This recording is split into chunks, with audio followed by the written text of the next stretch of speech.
All right, today we're talking about a mind that completely upended a 1,500-year-old game, a name that became a global thing, way beyond the 64 squares of a chessboard.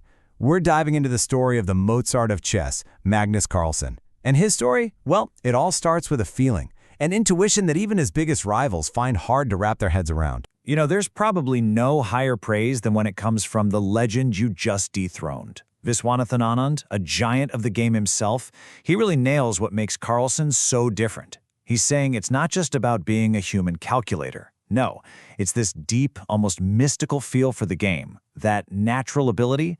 That's what separates someone who's great from someone who's truly once in a generation. So, where does a mind like that even come from? Was he just born this way? Well, the crazy thing is, the signs of this incredible intellect were there from the very, very beginning, long before he ever laid eyes on a chessboard. Think about this for a second.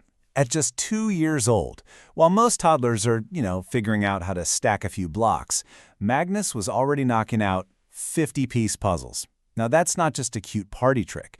It's a sign of some seriously advanced spatial reasoning.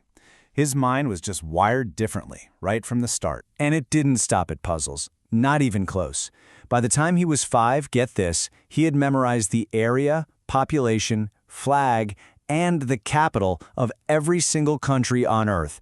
I mean, who does that? It was like his brain was building this massive hard drive for information, a skill that would pretty soon become his greatest weapon. So, you've got this kid with a powerhouse memory, incredible problem-solving skills. You'd think he was basically born to play chess. But here's the twist. For a while, he just wasn't interested.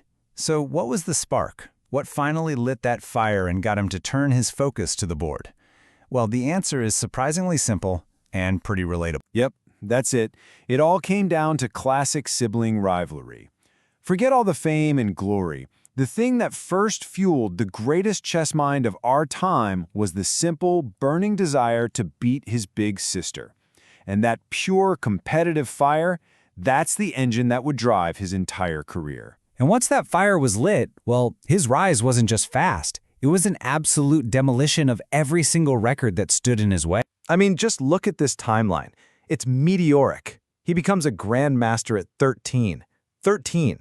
By 18, he'd smashed the 2800 rating barrier, which is this kind of mythical level in chess that only a handful of players have ever reached. And then just 1 year later, at 19, he was the #1 ranked player in the world. He wasn't just hitting the milestones, he was years ahead of schedule at every turn. Now, people love to debate who's the greatest of all time. That'll go on forever. But look, if we go by one crucial metric, there is no debate. His peak rating of 2882 is the highest ever recorded in history. It officially puts him above the legendary Garry Kasparov. He didn't just reach the summit of the game. He basically built a new, higher one. Becoming the highest-rated player was one thing. But Magnus's ambition, it was total. He didn't just want to be the best player. He wanted to be the undisputed champion in every single format of the game. And in 2013, he got his shot at the ultimate prize. He defeated the reigning champion, Viswanathan Anand, and Magnus Carlsen became the undisputed world chess champion. This was it. This was the moment his incredible climb reached the very top. He was officially the king. But one crown was never going to be enough. The very next year, in 2014, Carlsen achieved something that was basically unthinkable, the Triple Crown. He held the world championship title in all 3 major formats, classical, rapid, and blitz, all at the same time. To get how insane that is, imagine an athlete winning Olympic gold in the marathon, the 400-meter dash, and the 100-meter sprint. That's the kind of total domination we're talking about here. So we know what he achieved, the records, the titles. But how did he do it? What makes Magnus Carlsen so incredibly difficult to play against?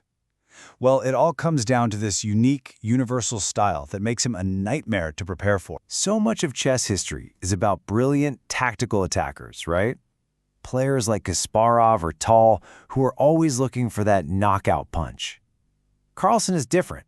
He's a universal player. He can do it all. But his real specialty is gaining these tiny, almost invisible advantages, and then just slowly squeezing his opponents in these long, grueling games. It's like death by 1,000 cuts. And hey, don't just take my word for it. Even Garry Kasparov, who coached Carlsen for a bit, pointed this out. He said Magnus has a style more like the old masters, the positional geniuses like Anatoly Karpov.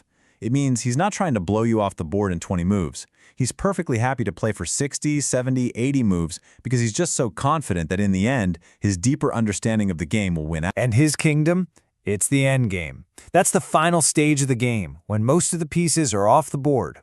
All that memorized opening stuff is gone. It's just pure chess, pure understanding, mind against mind. And this is where Carlsen is just terrifying. He can find winning chances in positions that other top grandmasters would just agree to a draw on. It's his hunting ground. But Carlsen's impact isn't just stuck at the chessboard. He's really transcended the game to become this true global cultural figure, a modern celebrity in a way that very few chess players have ever managed to do. I mean, his influence is everywhere. He's modeled for fashion brands with Liv Tyler. He was offered a role in a Star Trek movie. He's been on major TV shows. But for me, the most telling fact is this one. In 2019, he beat over 7 million people to finish first in the world's biggest fantasy football league. That just proves it.